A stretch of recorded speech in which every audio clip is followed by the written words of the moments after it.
Hello everyone, this is Lana with Psychosomatic Alchemy, and today we are going to discuss a concept of reframing, which is known to those of you who have studied Neuro-Linguistic programming or NLP. And we're basically discussing reframing in the context of how we perceive reality. We tend to think that reality is something that happens externally around us, and then we sort of just come along and behold that which is. But in fact, we're here to challenge this notion, and we're here to talk about how it is that we actually co-create reality. When we go outside to behold the world, our senses pick up on things like colors and forms, sounds, sensations. And this data, as it's being processed in our brain, brings up certain emotional reactions, triggers, depending upon who we are, what's our history, where we come from, what we experienced, right? The moment we perceive an external stimuli, there is this automatic response to it. And this response could be attachment, so like we like it, we think it's desirable. It can be aversion, so something that we dislike or want to avoid, or neutral. So these are the three things that pop up. What we experience is a mixture of pure sensory data with our reactions that get stimulated. So it sort of comes to us as this like concoction that is not pure information. It's information stained with this extra stuff. And based on this, we form this sort of map. And we mistake this map for the actual reality that's out there. While map is not the territory, it's still valid because it allows us to function in the world as we do. But the question really comes whether the map that we're using is something that's allowing us to live a life that's joyful and fulfilling and full of options, or is it the kind of map that's limiting us and keeping us in a sort of cycle of anxiety and stress? Take an example, New York City subway map. If we look at the map, trying to get from point A to point B, and we follow the directions, it will definitely take us places. It's valid, it functions. However, if we look at the map and we imagine that whatever is represented by this map is all there is, we're in a world of trouble because we're about to miss an entire dimension that is not represented on the map, but that indeed exists in reality. It's very same with our own maps. Here is another example.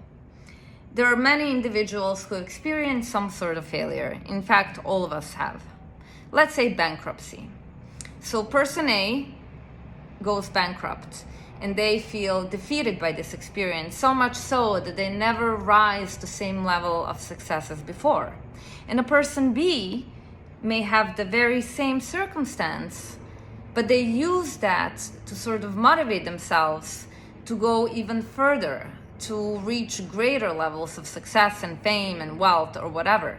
So what is it that causes person A to feel defeated and give up, and person B to actually surpass himself by trying harder? Well, you've guessed it. It's their map of reality.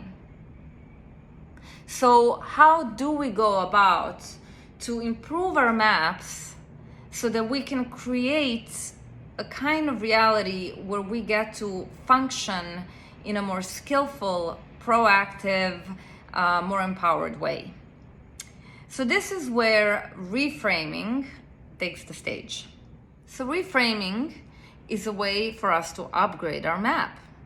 Reframing is changing of the frame of reference so that we change the way we interpret any situation. So that we, instead of fixating on the negative aspect, we fixate on potential positive. So instead of asking ourselves, why is this a bad thing? We would ask ourselves, why is this a good thing? What am I learning as a result of this situation? How is this telling me more about myself and how I can improve myself, etc.? There is always a positive and negative aspect to every situation.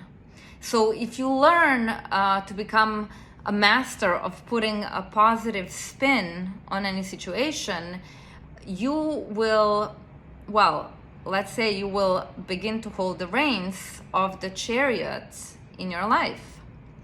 That's a lot better than sort of being dragged around by circumstances that are, interpreted mainly by our fears, right? Because what we always perceive is a map of reality and not reality itself, we are valid whether we choose to interpret things in positive or in negative way. Let's say you behold an afflicted person who is saying a lot of kind of mean words, right? So if you choose to respond in this sort of way, oh, look at this horrible person.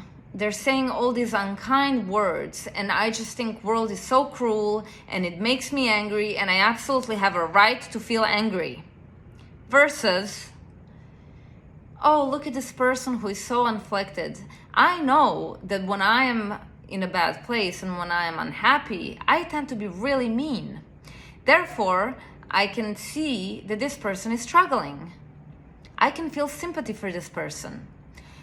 Maybe there is something I can do to make them feel better.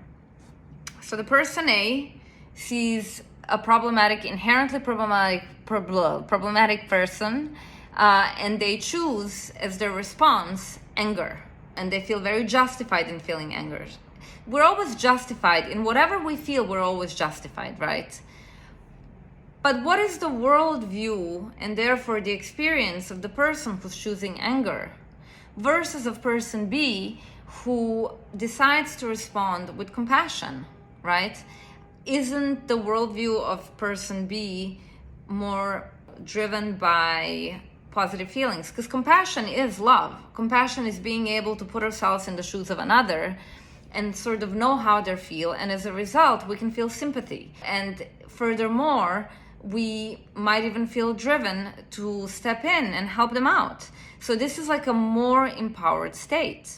So this is an illustration of how one and the same situation can evoke two and many more different responses, and this response directly impacts our quality of life, because it's our experience of the world, right? Now, this is a really good recipe, clearly, but it's not so easy for us to choose our response in the moment, because when we are faced with a certain person or a situation, our reaction is automatic. However, we can train ourselves with sort of analytical thinking and practice. Like, even if we do have a kind of negative response, negative reaction to a situation, we can step back later on and think about the situation and sort of rehearse this new way of thinking, approaching things in a more empowered manner. Even if in the moment we responded with a negative reaction, we can step back and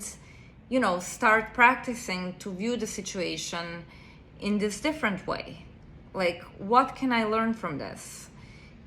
What is this teaching me about me and how I should, change my behavior, or what should I work on? So we tend to respond based upon habits that we developed, habits that come from us cultivating certain kinds of thoughts, what sort of words pass our lips, and what kind of actions happen, what kind of things we do with our body create a momentum. The more we do something, the more we're likely to behave in a similar manner. So in the same way, if we practice strategy of reframing in our everyday life, we're gonna naturally get better at it. It's kind of like with bodybuilding, right? If you go to a gym, you can't count on becoming a bodybuilder overnight. It takes repetition and practice. And the very same thing happens with our behavior. It takes consistent effort. Everything does. But living a life that's imbued with positive potential, with empowerment, with peace, is worth it. So I encourage you to bring the strategy of reframing into your everyday life and to work on it daily, because you are worth it.